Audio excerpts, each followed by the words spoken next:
신명기 30장 14절로 20절까지 말씀, 제가 한 절, 여러분들이 한 절씩 교도로 읽어나가도록 하겠습니다. 오직 그 말씀이 내게 매우 가까워서 내 입에 있으며 내 마음에 있은즉 내가 이를 행할 수 있느니라.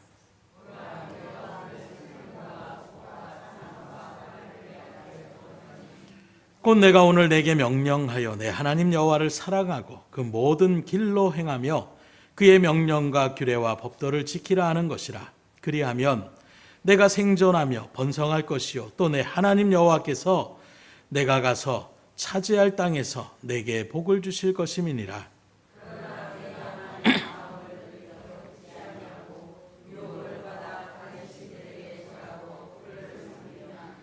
내가 오늘 너희에게 선언하노니 너희가 반드시 망할 것이라. 너희가 요단을 건너가서 차지할 땅에서 너희의 날이 길지 못할 것이니라.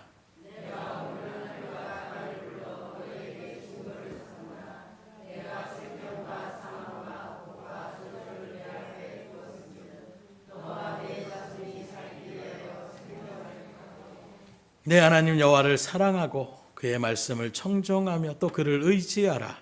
그는 내 생명이시요 내 장수이시니 여호와께서 내 조상 아브라함과 이삭과 야곱에게 주리라고 맹세하신 땅에 내가 거주하리라. 아멘. 우리가 살아가는 이 세상에는 여러 가지 길들이 많이 있습니다.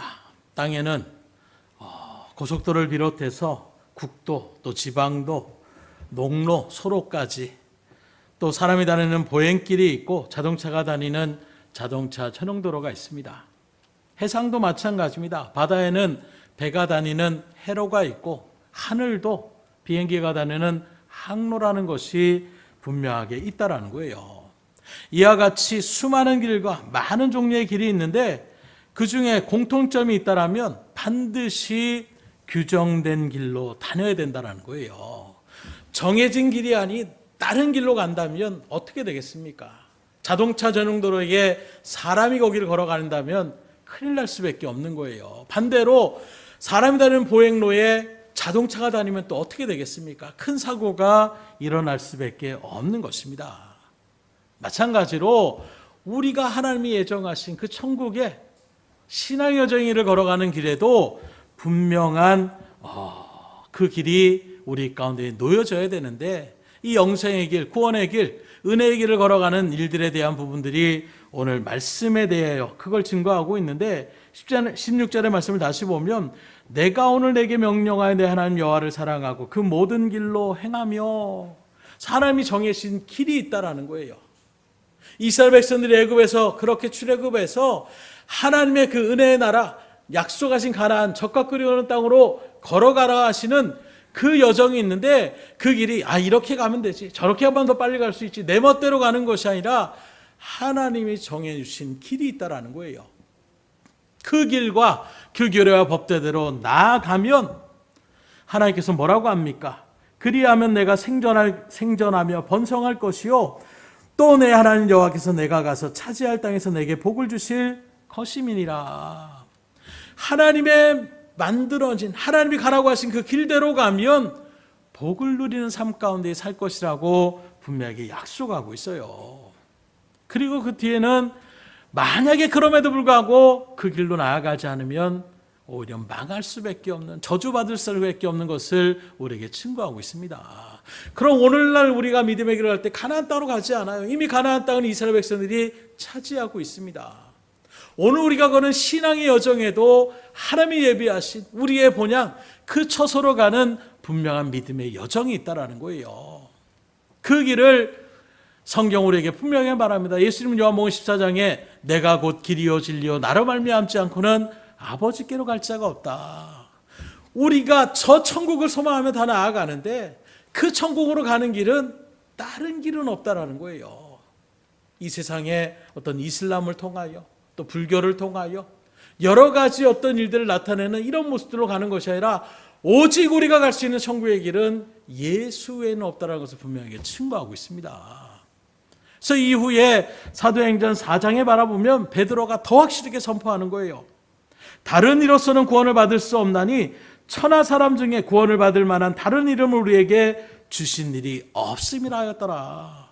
보다 확실하게 모든 이 세상의 어떤 이름, 어떤 사람의 이름으로도 하나님의 구원의 길은 열려지지 않는다. 오직 예수 이름, 예수님을 믿는 그 믿음 안에서만 구원의 길이 열려져 있음을 우리에게 증거하고 있습니다.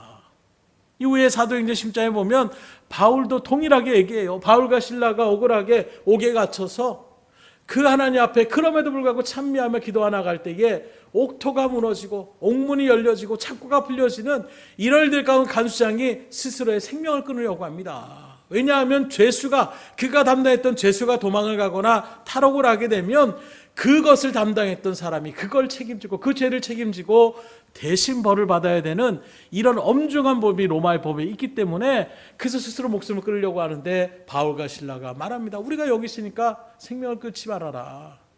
그 모습에 이 사람이 이 사람들은 뭔가 특별하다. 그리고 자기 집에 초대를 해서 그 상처들을 다 씻겨내고 약품을 바르고 이럴 일 가운데 있습니다. 그리고 얘기를 하는 거예요. 우리가 어떻게 구원을 받을 수 있습니까? 라고 했을 때 우리가 너무나 잘 아는 사도행전 10장 30절에 이르되 주 예수를 믿으라. 그리하면 너와 내 집이 구원을 받으리라. 예수님을 믿으면, 예수님을 영접하면 예수님의 은혜 가운데서 우리가 구원을 받는다라고 분명하게 성경은 여러 곳에 우리에게 증거하고 있어요.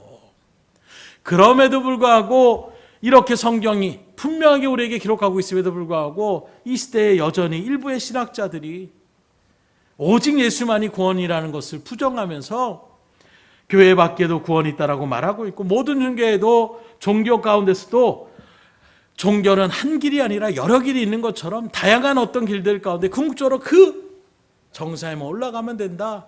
이런 일들을 주장하며 나가고 있는 이 일들의 기독교 안에서도 여러 또 교단이 있는데 우리 합동 측 외에 고신이나 합신이나 이 정도 외에 다른 교단들은 다 그런 것들을 포용하는 자리 가운데 있는 거예요. 왜요? 오전에도 말씀드렸던 것처럼 일반 사람들이 바라볼 때에는 우리만 구원이 있다. 이거보다는 거기도 인정해 줍니다. 거기도 구원이 있을 수 있습니다.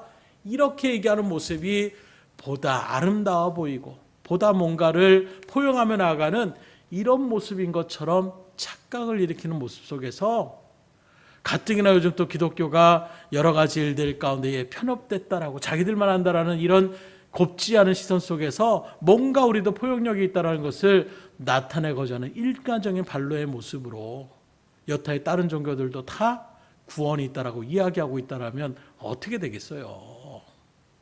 인간적인 어떤 육신의 손해나 물질의 손해나 시간의 손해는 견딜 수 없이 그 일들을 안 됩니다. 난 이래서 못합니다 했던 그런 모습들에서는 성경은 오히려 허물을 덮고 포용하라고 얘기하고 있는데 그런 것들은 내가 손해볼 수 없다라고 그렇게 길길이 우리가 이야기하면서 정작 복음 진리에 대한 절대 양보해서는 안 되는 그 말씀 앞에서 우리가 너무나도 지금 무너져가고 있는 현실 속에 살아가고 있어요. 그런 모습에서 오늘 다시 여러분들 심령 가운데 분명히 새기십시오. 다른 이름으로는 우리에게 구원의 길을 열어주지 않았어요. 오직 예수 외에는 다른 구원의 길이 없음을 믿으시기를 주의 이름으로 축원합니다. 계속 여타의 이단이나 사이비들이 주장하는 일들에 그 예수님의 구원의 길을 갖다가 오늘날 이 시대에는 내 말을 들어야 된다. 나의 길을 통해서 하나님께서 역사하시려고 한다. 이렇게 자신을 어떻게 슬쩍 들이밀려고 하는 이런 모습에서 우리는 잘 분별하셔야 돼요. 사단은 또 지금 여러 가지 일들 가운데 이게 여러 가지 기적과 역사를 행하면서 우리들의 또 진리에 대한 말씀 또 믿음에 대한 부분들을 도전하며 나아가는 이럴 일이 또 우리 주변에 지금 계속해서 또 등장되어지고 있는 현실입니다. 그런 모습에서 우리가 하나님께로 가는 저 영원 하늘나라로 가는 유일한 구원의 길은 예수 외에는 없다라는 것을 분명히 우리가 알아야 된다라는 거예요. 그런 모습에서 요즘 계속 이렇게 지방으로 내려가게 되는 이런 일들 속에서 고속도로를 참 많이 이용하게 됩니다. 그런 모습에서 말씀을 또 생각하면서 깨닫게 되는 것이 고속도로를 통하여 여러 가지 이런저런 일들을 생각하다 보니까 천국에 가는 그 길과 여러 가지 비교해서 연결해서 상고하면 좀 더 우리에게 유익이 되겠다. 또 뭐 이번에 내려가시는 분들도 있을지 모르겠지만 고속도로 살면서 예수님께서 수많은 무화과나 뭐 포도나무 이런 것들을 실물적으로 사용해서 비유하셨던 것은 그걸 바라보면서 다시금 예수님의 말씀을 기억나는 것처럼 그런 의미에서 여러분들에게 같이 이 뭐 제목 천국 고속도로라고 했는데 말 그대로 천국의 길과 고속도로의 어떤 비교적인 모습을 같이 상고하면서 여러분들이 천국에 가러 가는 우리의 믿음의 여정이 어떻게 되는지를 같이 나누고자 할 때에 잘 들으시고 심령 가운데 새기셔서 하나님이 부르실 그날까지 믿음의 일들 가운데 온전히 서며 궁극적으로 주님으로부터 영접받는 여러분들의 발걸음이 될 수 있기를 주님으로 축복합니다. 그래서 고속도로는 일반 도로에 비해서 몇 가지의 특성이 있어요. 그게 바로 무엇이냐? 고속도로는 말 그대로 자동차들만 다니는 길입니다. 오토바이도 그래서 고속도로는 다닐 수 없어요. 오직 자동차만 다니는 길이 바로 고속도로라고 얘기할 수가 있고, 이런 고속도로는 또 어떻게 됩니까? 주행 속도를 잘 지켜야 돼요. 요즘은 과속하기가 참 힘들 정도로 구간 뭐 단속도 있고 또 주변에 뭐 일시 어떤 단속을 하는 것들도 있고 심지어 지나가는 뭐 암행 그런 차량도 있고 여러 가지 일들 가운데서 어떤 속도를 갖다가 여기는 100km 이상 달리면 안 됩니다. 여기는 110km까지 달릴 수 있습니다. 각양의 도로마다의 그런 주행 속도가 딱 정해져 있는 거예요. 그 이상으로 달리게 되면 어떻게 됩니까?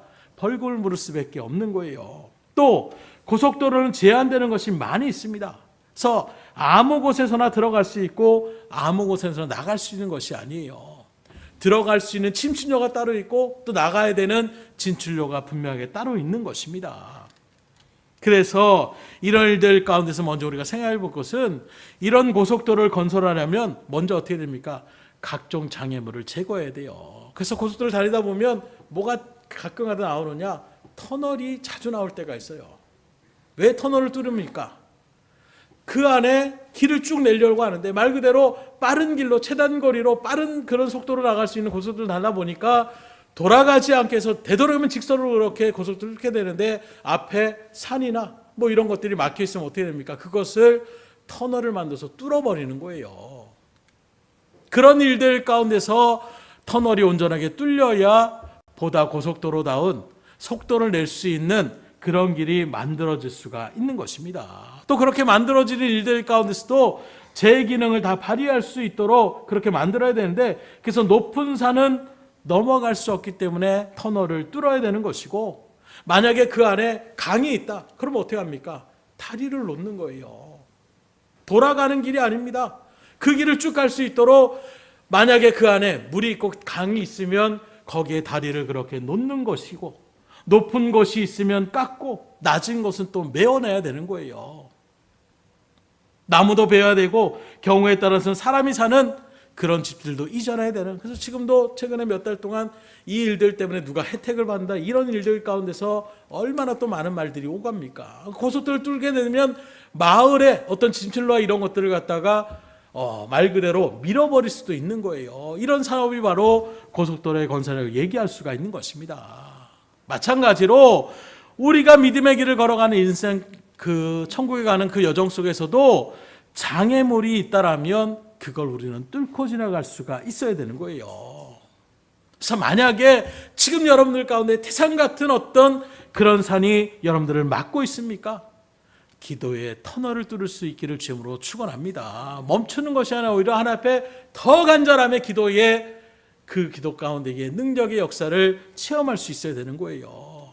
여러분들이 가는 길에 강에 물이 흘러가지고 끊겨버리는 그런 자리가 있다라면 믿음의 다리를 놓을 수 있기를 주님으로 축원합니다. 그렇게 될 때 우리는 신앙의 여정을 온전하게 나아갈 수가 있는 거예요.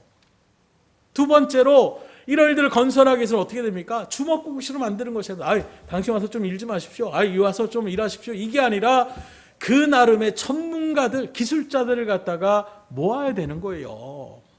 집 한 채를 지을 때에도 벽돌을 쌓는 조족공이 있고 또 미장을 하는 미장공이 있고 목수가 있고 철근공이 있고 각자 전문가들이 있습니다. 요새는 더 불합화가 되어가지고 예전에 한 사람이 뭐 이렇게 저렇게 하지만 요새는 어떻게 합니까? 그 길에 전문가들이 있어요. 그래서 어떤 일들을 작업을 맡기면 우리 교회도 공사를 바라보면 한 사람이 주축이 되는 사람이 있는데 그 사람이 어떻게 하냐? 혼자 일을 다 하는 것이 아니라 지금 미장을 해야 될 부분이 있으면 미장의 기술자들을 불러서 일을 시키고, 뭔가 하수에 대해 어떤 일들을 하려면 그 일들의 기술자를 불러서 일을 시키며 그 일들을 조율하며 나가는 그런 일들 가운데 서는 것이지, 혼자 그 일들을 다 뚝딱뚝딱 만능으로 하는 것이 아니더라고요. 마찬가지예요. 우리가 믿음의 길을 걸어가는 교회 공동체도 주님이 머리로 해서 각 지체로 모인 것처럼 각자의 여러분들의 달란트가 있는 것입니다. 그 일들이 연합되어져서 가야 되는 거예요. 그래서 저는 이 일들을 사역의 길을 가면서 하나님께서 환히 깨닫게 해주시더라고요. 그전에는 사역의 길을 하면 모두가 다 만능이 되어야 된다, 모든 것을 알아야 된다. 근데 그렇지 않더라고요. 내가 할 수 있는 부분들을 하나님 앞에 정말 최선을 다하면서 그 부분에 부족한 부분들을 하나님께서 또한 도움의 손길들을 붙여주셔서 그 일들을 진행케 하여 주시는 거예요. 그래서 어떤 사람은 말재주가 있는 사람이 있고, 어떤 사람은 손재주가 있는 사람이 있고, 어떤 성향 자체가 딴 사람을 포용할 수 있는 사람이 있고, 어떤 사람은 진리에 짜서 아주 강하게 그런 일들 가운데에 온전하게 말씀으로 그렇게 서로 이야기하며 나갈 수 있는 각양의 달란트가 다 있는 것입니다. 그런 모습들이 온전하게 어우러져서 결국에는 고속도로가 완전하게 그 기능을 발휘할 수 있는 것처럼, 오늘 여러분들이 말하는 이 등대교회 공동체 안에서도 각자가 서로의 그런 달란트를 인정하며 믿음으로 연합되어져서 하나님의 일들 가운데 열심을 다하여 주의 뜻을 이루어 나갈 수 있기를 주님으로 축원합니다. 그래서 협력해서 선을 이루어 나가는 거예요. 그렇게 고속도로가 다 만들어지고 나면 고속도로를 이용할 때 어떻게 합니까? 앞서 말한 것처럼 고속도로에는 여러 가지 제반 규정들이 많이 있어요. 왜 그렇습니까? 규정을 지키지 않으면 일반 도로보다 속도가 굉장히 빠르기 때문에 큰 사고로 이어질 수가 있는 것입니다. 그래서 인적 물적 소해가 큰 피해를 낳을 수 있기 때문에 여러 가지 규칙이나 일반 제반 규칙들이 그렇게 잘 지켜야 된다는 거예요. 그래서 먼저 고속도로를 이용하려면 말씀드린 것처럼 속도의 규정을 잘 지켜야 됩니다. 저도 예전에 과속을 참 많이 했는데 요새는 과속을 하는 것이 힘들더라고요. 그냥 있는 그대로 다니는 것이 그런 일들 가운데 안전하기도 하고, 또 사고를 미리 예방하며 나갈 수 있는 이런저런 일들 가운데 있는데, 말씀드린 것처럼 각 도로마다 뭐 경부선이 틀리고 또 서해안선이 틀리고 중앙이 틀리고 각자 할 때의 속도의 규정도 약간씩의 차이가 있습니다. 그래서 고속도로에서는 너무 느리게 가서도 안 되고 너무 빨리 가서도 안 된다라는 거예요.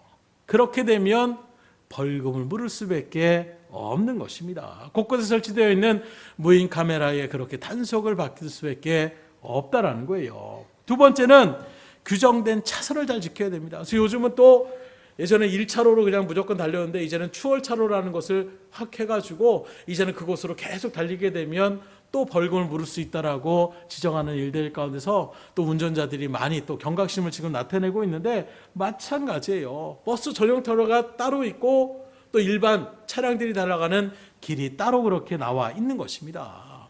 초창기에 제가 그런 것들을 제대로 알지 못했을 때에 오산에서 그렇게 평택 정도로 이렇게 넘어오는데, 이쪽은 길이 꽉 막혔는데 저쪽 1차선을 갔다가 뻥 뚫려 있는 거예요. 그래가지고 저긴 뭐 그냥 저쪽으로 다니면 되지 않는가? 그래서 거기를 갔다가 들어가서 신나게 달렸어요. 그랬더니 며칠 후에 딱지가 딱 날라오더라고요. 뭐가 날라왔을까요? 고속도로 전용차량 위반해가지고 몇만 원을 갖다가 이렇게 내라고 딱 나오더라고요. 그래서 이런 게 있었어? 그때 처음 알았어요. 그때는 그런 것들을 잘 몰라가지고, 그러고 난 다음부터는 고속도로 버스 전용차량을 갖다가 지키지 않으면 벌금을 물을 수 있다. 그걸 또 사람들이 또 아는 사람들은 지나가는 매일같이 하는 사람들 알아서 어디에 카메라가 있다는 것을 알고 또 쭉 가다가 그쯤 되면 슬쩍 빠져나가는 이런 모습을 나타내는데, 어쨌든 간에 고속도로를 가려고 하면 지정된 차선이 다 있는 거예요. 그 차선을 어기게 되면 여러 가지 벌금을 또 물을 수밖에 없는 것입니다. 마찬가지로 우리가 믿음의 길, 신앙의 길을 걸어갈 때에도 믿음의 길에도 규정이 있는 거예요.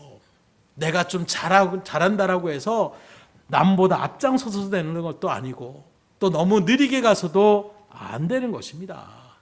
또 남이 가는 길을 딴지를 건거나 방해를 해서도 안 되고, 남의 길에 우리가 설 필요도 없는 거예요.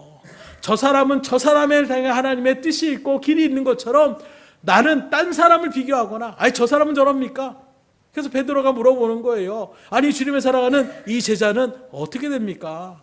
주님께서 다시금 베드로를 찾아오셔서 이제는 네가 스스로 띠를 띠는 것이 아니라 다른 사람들이 너를 메어서 끌고 갈 것이다. 이렇게 얘기하니까 베드로가 그럼 얘는요? 이렇게 물어보는 거예요. 그때 주님께서 말합니다. 그걸 왜 네가 신경 쓰느냐?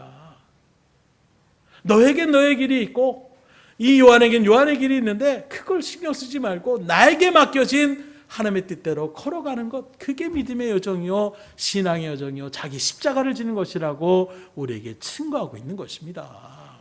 그래서 여러분들에게 맡겨진 각자의 그 각양의 길을 묵묵히 내가 하나님께서 맡겨주신 그 십자가의 길, 그 고난의 자리라도 하나님이 나에게 주시는 믿음의 길로 우리가 온전하게 새기면서 한 걸음 한 걸음 걸어갈 때에 바로 그 모습을 하나님이 기뻐하시고 여러분들에게 큰 복을 허락해 주는 믿으시기를 주님으로 축원합니다. 그래서 믿음의 길은 비교하는 게 아니에요. 나에게 맡겨진 길을 묵묵히 말씀에 비춰서 나아가는 것입니다. 그래서 제가 잘 맨날 여러분들에게 강조하는 것이 다른 데가 어떤데요? 다른 교회가 어떤데요? 물론 거기에서 우리가 도전받을 수 있고 좋은 것들은 우리가 또 받아들여서 나아갈 부분들도 분명히 있어요. 그러나 말씀에 먼저 입각해서 아무리 그 교회가 그런 일들 부흥이 되고 뭔가 그 일들 가운데 섰더라도 그것이 하나님의 말씀에 비춰볼 때에 옳지 않은 것이라면 우리는 그런 길을 걸어가서는 안 되는 것입니다. 그렇게 나갈 때 우리는 믿음의 길을 지켜나갈 수가 있는 거예요.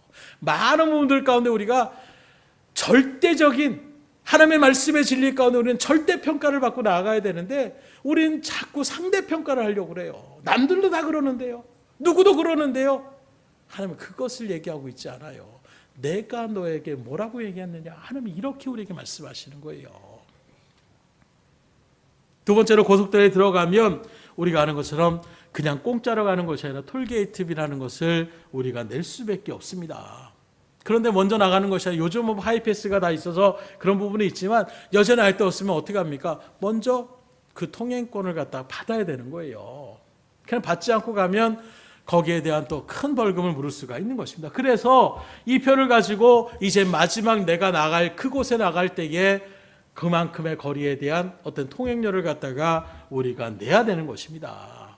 그런데 만약에 그 표를 잃어버리게 되면 말씀드린 것처럼 어떻게 됩니까? 가장 긴 거리의 값을 그렇게 치를 수밖에 없는 거예요. 오늘 우리에게도 마찬가지입니다. 믿음의 성도에는 구원의 표가 있어야 돼요. 이 구원의 인침이 없으면 결코 그 누구도 천국에 들어갈 수가 없는 것입니다. 그러면 이 구원의 인침의 표는 어떻게 받습니까? 우리가 예수님을 구주로 영접할 때에 여러분들에게 이 구원의 표를 인쳐주신다라고 우리에게 약속하고 있는 것입니다.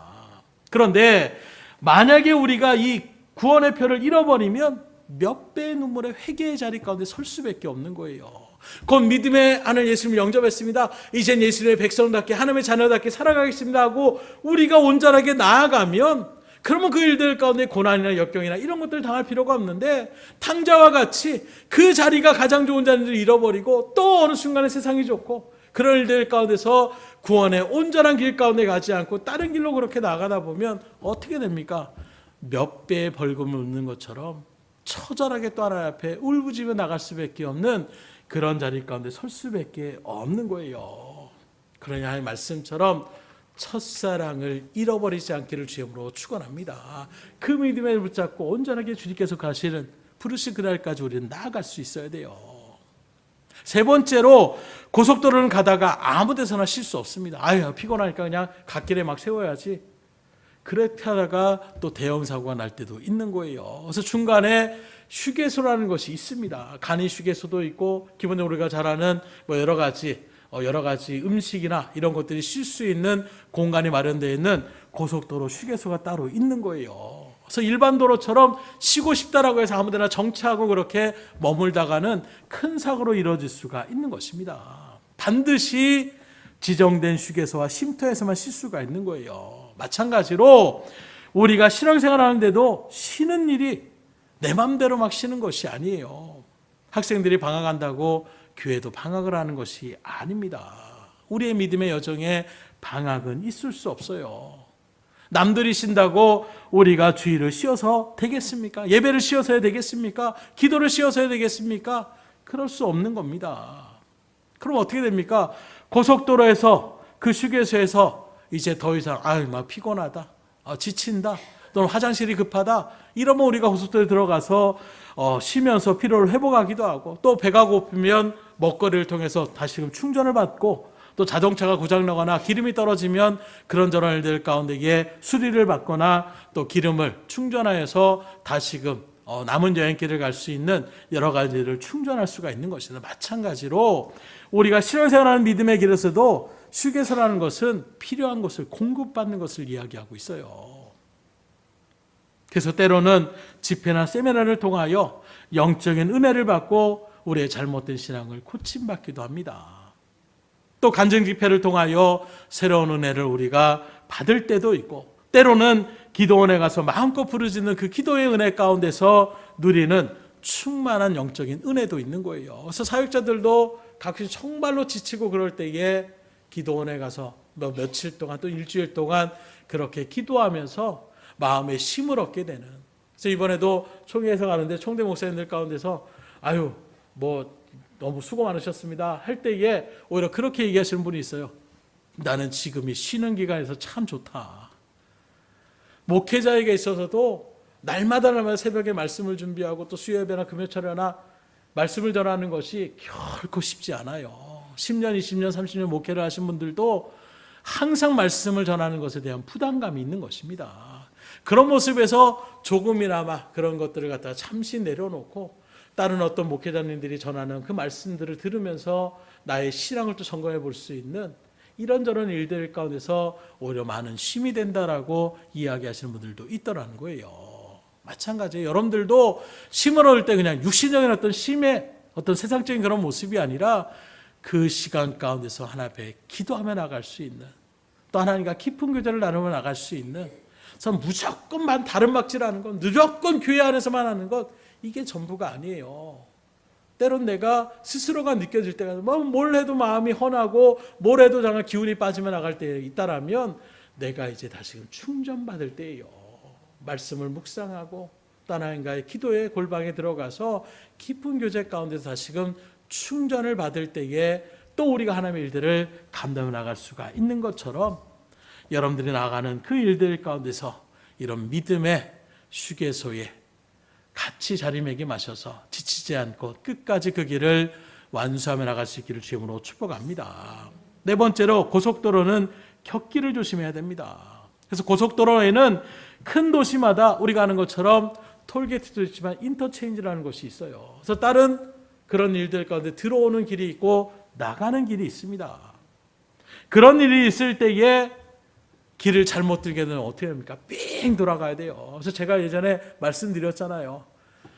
경부선을 그 중앙선을 타고 내려가야 되는데 여기서 그냥 신길로 빠지지 않고 쭉 가다 보니까 영동선을 그냥 쭉 가다 보니까 달린 만큼 어떻게 됩니까? 다시 삥 돌아올 수밖에 없는, 시간적인 손해가 날 수밖에 없는 것입니다. 그래서 고속도로, 일반 도로는 좀 잘못 들어가도 그 다음 신호나 어떤 길에 또 사고나 들어가서 금방 이렇게 수습이 되는데, 고속도로는 나가야 될 길 한번 잘못 나가면 어떻게 돼요? 최소 몇 킬로를 갖다가 쭉 달려야 되는 것입니다. 우리가 신앙생활을 하는데도 마찬가지예요. 길을 가는 일들 가운데 잘못된 세상길로 우리가 빠지게 되면 시간적으로 물질적으로 손해를 볼 수밖에 없는 것입니다. 그럼 아무리 그 다음에 빨리 가려고 해도 이미 다른 사람들보다 뒤처질 수밖에 없는 거예요. 그러니 절대로 세상의 곁길에 눈을 돌리지 않기를 주임으로 축원합니다. 그만큼 돌아갈 수밖에 없어요. 그만큼 고생일 수밖에 없습니다. 다섯 번째로 고속도로는 목적지에 다 갈 때까지 끝까지 조심하셔야 돼요.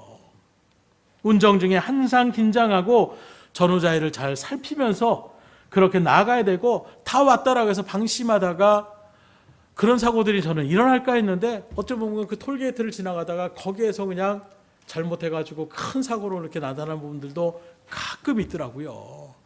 끝까지 나갈 때까지 조심을 해야 되는 것입니다. 안전운행을 해야 되는 거예요. 마찬가지로 우리의 신앙도 나이가 들었다고, 내가 신앙이 연조가 되었다라고 이제는 다 되었다라고 우리가 생각하시면 안 돼요. 우리의 마지막은 하나님이 우리를 부르실 때까지인 것입니다. 내가 30년 동안 신앙생활 했으면 됐지, 내가 40년 동안 목회 생활했으면 됐지. 이제는 내 마음대로. 이게 아니라 주님이 부르시될 그날까지 우리에게 맡겨진 사명을 늘 생각하며 믿음으로 나아가야 된다는 거예요. 그 자리에서 이탈하는 순간, 오전에도 잠깐 말씀드렸지만 30년 동안 그렇게 목회 생활을 열심히 했던 분이 어떤 인간적인 어떤 이익을 취하고자 하는 그런 모습에서 그게 뜻대로 되지 못하니까 결국에는 오히려 신앙의 자리 가운데 서지 못하고 화를 돋으며 나아가는 이런 모습들, 안타까울 수밖에 없는 거예요. 지금까지도 잘해오셨지만 주님이 부르실 그날까지 끝까지 믿음의 자리를 놓치지 않고 말씀 붙잡고 말씀대로 순종하여 주님 주시는 그 은혜를 누리며 나아갈 수 있기를 주님으로 축복합니다. 마지막으로 우리가 명심해야 될 것은 졸지 말아야 돼요. 요즘 고속도로 가면 졸으면 쉬셔야 됩니다. 졸으면 장사가 없습니다. 이런 얘기들이 참 많이 있어요. 졸음 쉼터라는 것까지 만들어 놓습니다. 왜요? 오히려 음주나 이런 것보다 고속도로의 졸음운전 사고가 더 크게 큰 사고를 일으키는 것을 제가 굳이 설명하지 않은 여러분들 다 아실 거예요. 순간에 그런 깜빡하는 순간에 몇백 명들을 그냥 질주하며 나가는 속에서 나뿐만 아니라 다른 사람까지도 큰 피해를 입게 되는 것이 바로 졸음운전이라고 얘기할 수가 있는 거예요. 마찬가지예요. 예배 시간에도 졸지 않으셔야 돼요. 기도 시간에 조시면 안 돼요. 또 멍하면서 깜짝 놀라서 지금 눈을 뜨신 분이 한 분도 안 계신데, 말씀의 자리 가운데 늘 우리가 길을 쫑긋 세우고 우리가 나아가야 되는 것입니다. 오늘 말씀에서도 우리에게 분명하게 증거하고 있잖아요. 그 말씀 가운데에 비춰보게 되면 하나님의 말씀을 주시라고 하는 이 모든 일들 가운데서 마음을 돌이켜 듣지 아니하는 것이 아니라 오늘 말씀 앞에서 20절에 내 하나님 여호와를 사랑하고 그의 말씀을 청정하며 또 그를 의지하라. 청정한다는 것이 마음을 열어놓고 길을 쫑긋 세우고 그 말씀에 길을 기르는 것을 얘기하고 있습니다. 세상에서도 특별히 고속도로에서 졸면 어떻게 된다고요? 죽을 수 있어요. 말씀 시간에 졸지 않기를 주님으로 축원합니다. 정신 바짝 차리셔야 돼요. 성경은 또 뭐라고 합니까? 그래서 사단 마귀가 와서 그 씨를 갖다가 걷어간다라고 얘기하잖아요. 그만큼 여러분들이 은혜 받으려고 할 때 사단은 그만큼 은혜 받지 못하도록 하려고 여러 가지 일들을 우리에게 증거하고 있음을 분명하게 아시고 기도 시간에, 말씀 시간에, 예배 시간에 졸지 않기를 주님으로 축원합니다. 말씀을 드립니다. 지금 우리가 가는 길은 천국의 여정이라고 할 수 있어요. 비록 그 길은 말씀에 비춰볼 때 협착하고 좁고 험하고 고통스럽다고 얘기하여도 이 길이 구원의 길이요, 이 길이 영생의 길이요, 이 길이 은혜의 길인 것을 믿음으로 깨닫고 결코 낙심하지 말고 쓰러지거나 넘어지지 않고 항상 깨어 근신하여 열심을 품고 주를 온전히 섬기고 말씀에 순종하며 나갈 수 있는 여러분들의 복된 발걸음이 될 수 있기를 주님으로 축복합니다. 그러면 오늘 약속의 하나님 뭐라고 합니까? 그렇게 하면 내 땅에서, 내가 내게 준 땅에서 길고 큰 복을 누리게 될 것이라고 우리에게 약속하여 주셨어요. 믿음으로 우리가 말씀 붙잡고 묵묵하게 나아가 보세요. 그 어려움과 그 난관의 봉착 속에서 쓰러지지 말고 환경에 무너지지 말고 말씀에 의지하여 의심치 않고 끝까지 주님을 붙잡고 나아가 보세요. 반드시 하나님 우리를 역사하여 주십니다. 붙잡아 주십니다. 우리가 상상할 수 없는 놀라운 은혜의 길로 우리를 반드시 인도하여 주실 것입니다. 그 믿음을 가지고 끝까지 믿음의 길을 이뤄나갈 수 있기를 주님으로 축복합니다. 기도하겠습니다. 하나님 감사합니다. 오늘도 주님의 귀한 백성들 믿음의 자리를 떠나지 않고 하나님 앞에 나와 또 이 시간 주의 말씀을 통하여 하나님 우리에게 분명하게 두 가지의 길을 제시합니다. 하나님의 뜻에 있는 그 믿음의 길 가운데 온전하게 서면 너희에게 복이 있다라고 말씀하셨고, 그럼에도 불구하고 그 뜻대로 준행하지 않는 다른 길로 나아가면 결국에는 그 길은 결단코 망하게 될 것이라고 강력한 어미의 말씀을 우리에게 선포해 주셨사온데, 오늘 우리가 믿음의 길을 걸어가면서 하나님의 말씀에 계시대로 나아가는 순종의 발걸음이 아닌 내 생각에 또 환경에 주변에 여러 가지 핑계를 대고 내 멋대로 나아가는 그런 발걸음 가운데 서고 있지 않습니까? 고속도로처럼 내 마음대로 쉬고 내 마음대로 나가고 내 마음대로 속력내고 내 마음대로 속도를 줄이고 여러 가지 일들 가운데 서면 큰 사고로 이어지고 큰 어떤 물정의 손해가 일어나는 것처럼 오너희들도 그 믿음의 여정의 일들 가운데서 온전히 주님께서 주시는 약속의 말씀만을 붙잡고 믿음으로 연합하여 자로나로 치우치지 않고 주의 길 가운데 온전하게 서서 주님이 부르실 그날까지 최선을 다하여 주에 맡겨진 구원의 사명들을 이뤄나가기에 부족함이 없도록 인도하여 주시옵소서. 특별히 명절을 맞이하여 많은 또 친족들과 친척들을 맞이합니다. 특별히 믿지 않는 그런 영혼들에게 정말로 구원의 환한 빛을 비추기에 부정감이 없는 우리의 발걸음이 다 될 수 있도록 인도하여 주시옵소서. 모든 것을 주님 앞에 의탁드리오며 예수 이름 받들어 간절히 기도드렸사옵나이다. 아멘.